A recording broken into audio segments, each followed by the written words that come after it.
Hello बच्चों, आइए प्रश्न को देखते हैं। संदीप को फूल पसंद है, इसलिए वह अपने कमरे में गमला रखता है। कुछ दिनों बाद उसने देखा गमले में पौधों की पत्तियां पीली पड़ गई है। इसके बारे में उसने अपने वनस्पतिक विज्ञानी चाचा जी से प्रश्न किया। तब चाचा जी ने बताया कि कमरे में प्रकाश का कम होने के कारण पत्तियां पीली पड़ गई है। प्रकाश संश्लेषण की क्रिया के लिए आवश्यक परिस्थितियों को सूचीबद्ध कीजिए। यहाँ हम देखते हैं कि प्रकाश की उपस्थिति कमरे में कम होने के कारण प्रकाश की उपस्थिति कम होने के कारण जो पत्तियां हैं वह पीली पड़ गई है, क्योंकि प्रकाश की उपस्थिति कम होने से प्रकाश संश्लेषण क्रिया पूर्ण रूप से नहीं हो पाई है। इस कारण से जो पत्तियां हैं वह अपना भोजन नहीं बना पाई, वह भोजन के अभाव में वह पीली पड़ गई।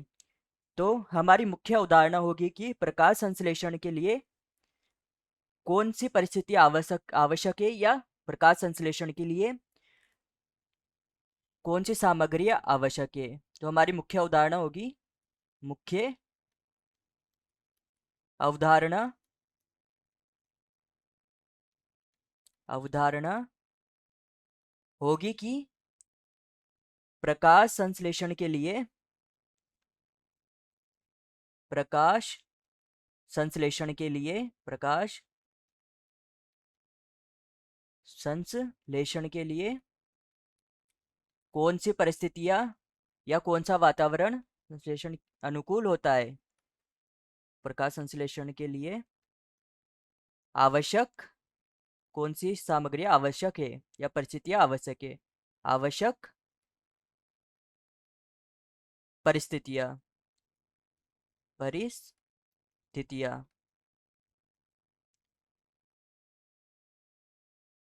तो यहाँ हम उन सब परिस्थितियों को सूचीबद्ध करेंगे जो प्रकाश संश्लेषण के लिए आवश्यक है।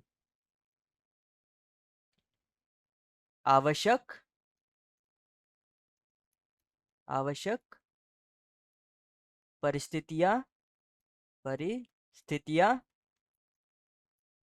निम्न है निम्न है या इस प्रकार से है कि कौन कौन सी परिस्थितियां आवश्यक है।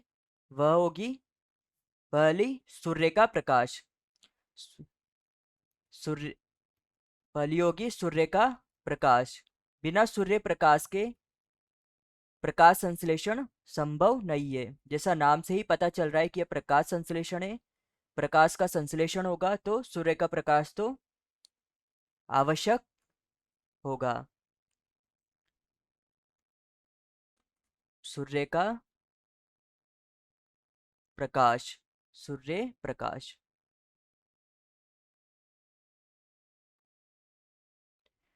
दूसरा होगा क्लोरोफिल। या हरित लवक। क्लोरोफिल क्लोरोफिल पौधों के उन भागों हरे भागों में पाया जाता है। क्लोरोफिल ही पौधों में भोजन बनाने का मुख्य कार्य करता है, यानी कि इसी के माध्यम से पौधों में भोजन को बनाया जाता है। वह CO2 व जल को प्रकाश की उपस्थिति में हरित लवक के माध्यम से भोजन में बदल दिया जाता है। तृतीय बिंदु होगा हमारा कार्बन डाइऑक्साइड। जैसा मैंने बताया कि प्रकाश संश्लेषण में कार्बन डाइऑक्साइड की भी आवश्यकता होती है। कार्बन डाइऑक्साइड जिसे हम CO2 भी कहते हैं।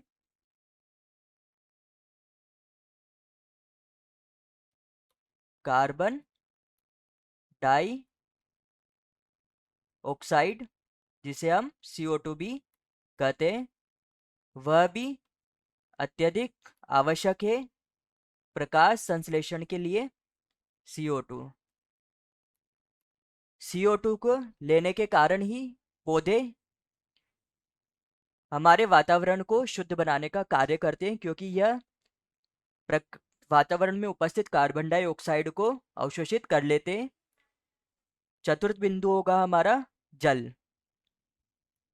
जल जल भी एक महत्वपूर्ण कारक है प्रकाश संश्लेषण में। इसका सूत्र होगा H2O। H2O। तो आइए हम हमारा प्रमुख सिद्धांत देखते हैं। प्रमुख सिद्धांत होगा, प्रमुख सिद्धांत होगा कि अनुकूल परिस्थितियों व आवश्यक अनुकूल अनुकूल अनुकूल परिस्थितियों परिस्थितियों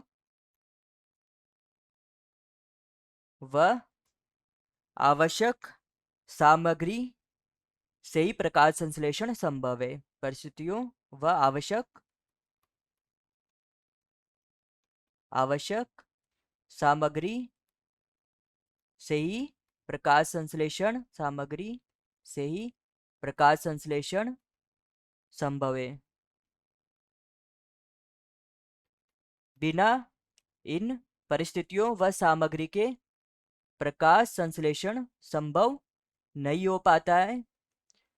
अगर इनमें से एक कारक भी अनुपस्थित होता है तो प्रकाश संश्लेषण की क्रिया बाधित हो जाती है। वह पौधे अपना भोजन नहीं बना पाते तथा सूखकर पीले पड़कर सूख जाते हैं। आशा करता हूँ कि आप इसे अच्छी तरह समझ गए होंगे। धन्यवाद।